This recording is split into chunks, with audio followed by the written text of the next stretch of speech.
pinaggamitan, di ba? In fact, hindi pa nga ho tayo pumupunta sa kung iisang tao lang ba ang pumirma nitong mga ito, no?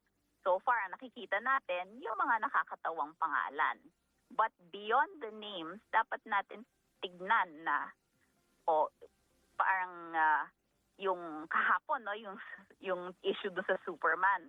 Iisa ang SDO, yung Special Disbursement Officer.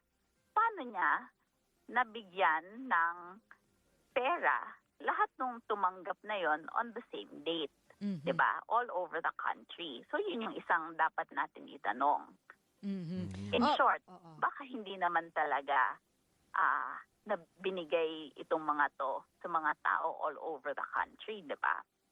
And again, gumagamit sila ng aliases. That is another part of the story. Iba-iba po yung aspeto, no? Kaya nga sinasabi natin that this is a scam or a system, a scheme that they came up with.